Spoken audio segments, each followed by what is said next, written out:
1 uchun savol topshiriqlarini hozir yechimlarini birgalikda qilamiz. Savolimiz ikki tenglama ekan va bu tenglamani topish bizdan so'ralgan bo'lsak, qanday yozib olishimiz mumkin? Ikki asoskori x ga nisbatan kvadrat tenglama ko'rinishida yozishimiz mumkin. Birinchi oldini minus qilib tenglikni chap tomoniga o'tkazaylik. Demak, bunda tenglamamiz logaritmik asoskori x ning kvadrati qo'shilgan x minus 1 ko'paygan logaritmik asoskori x plus 2x minus 6 bo'ldi. Kvadrat tenglamamiz ax kvadrat shu yerda. Demak, x kvadrat plus bx plus c barobar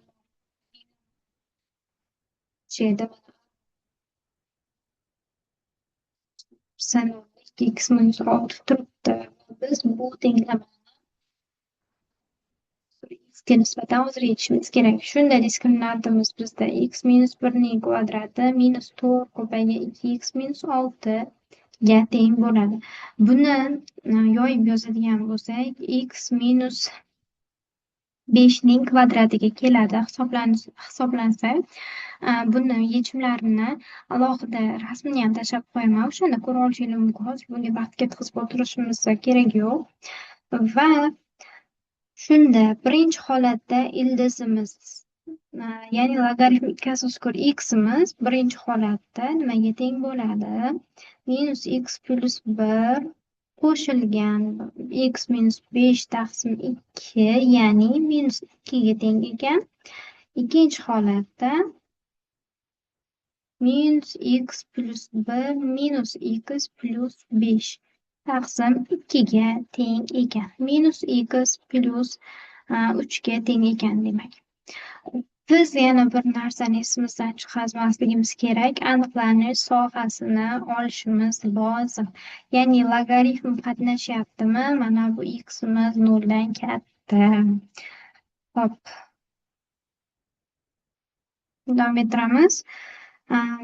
Bu holda x nimaga teng bo'ladi? X'imiz 2 darajasida minus 2 ga teng bo'ladi. 0 dan katta aniqlanish sohasiga tegishlimi? Ha. Demak, bu yechim bo'la oladi. Ikkinchi holatda x'imiz 2 darajasida minus x plus 3 ga teng ekan. Buni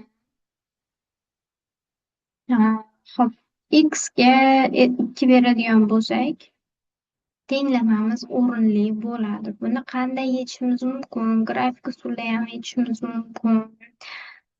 Yoki logaritmlar olsak ham chiqadi. Logaritm x barobar minus x plus 3 ko'paygan natural logaritm 2 qilib xullas bo'ladi. Endi 2 ni qo'yib xayoliga 2 keladi. Asosan 2 bo'lishi kerak deb 2 ni qo'yib ko'rsangiz, u qanotlanadi. Va bu aniqlanish sohasiga ham tegishli. Shuning uchun 2 ildizimiz ham yechim bo'la oladi. Bizdan endi ildizlar qaysi so'ramagan, ildizlarni ko'paytmasini so'ragan. Topmaymiz. 2 darajasi minus 2 ni 2 ni birinchisiga ko'paytirsak, 2 darajasi minus 1, ya'ni 1 taqsim 2 hosil bo'ladi. Javob tushunarli bo'ldi deb o'ylayman. Endi keyingisi. Ikkinchi savolimiz.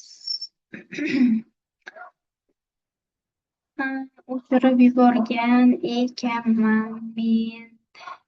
Bu yoqdagisi. Hozir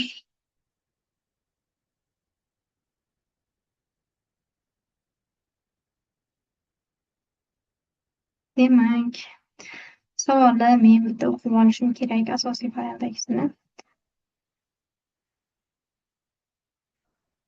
Natural logaritm x ekan.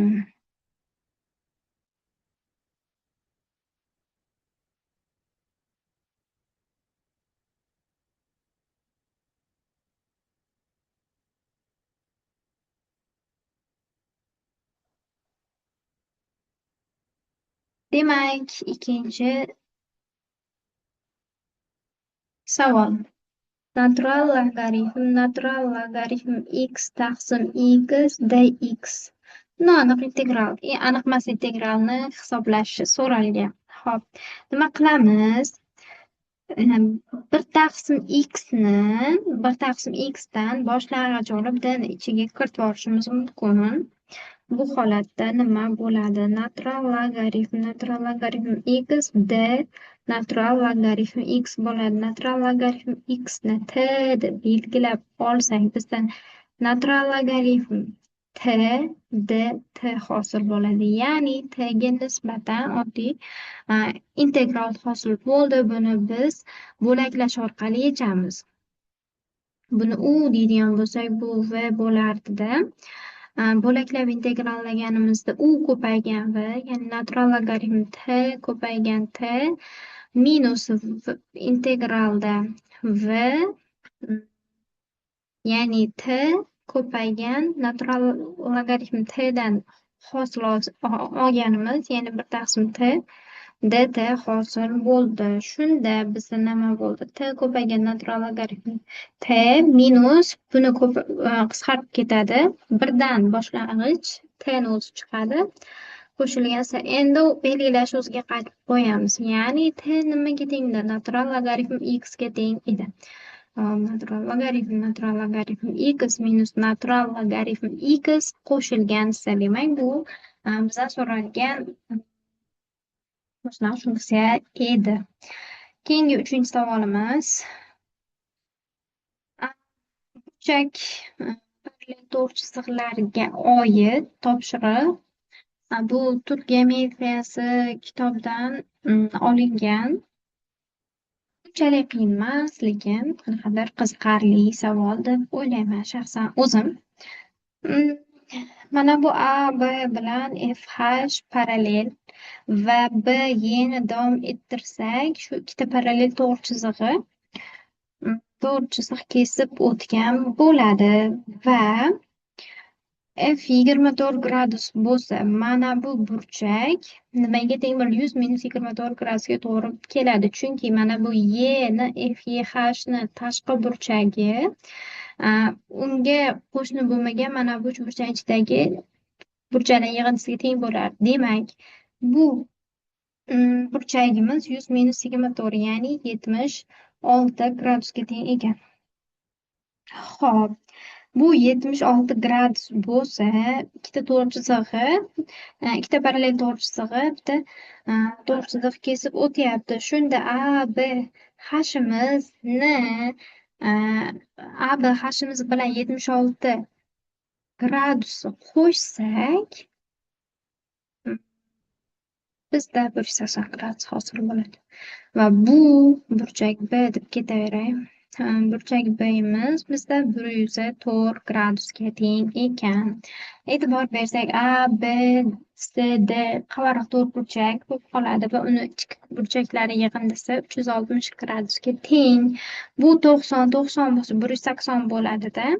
X bilan 104 gradus yig'indisi 180 bo'lishiga to'g'ri keladi va x'imiz o'z-o'zidan 76 gradusga tengligi kelib chiqadi.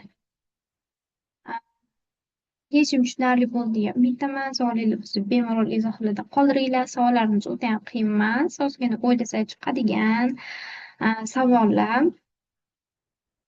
Juda ham osonlik qiladi deb o'ylamayman sizlarga, lekin o'ta ham qiyinlik qilmaydi. O'ylaymanki manfaatli bo'lyapti. Video darslarni ham ko'rayotganinglardan xursandman. Fikringlarni yozib ketsanglar xursand bo'lardim.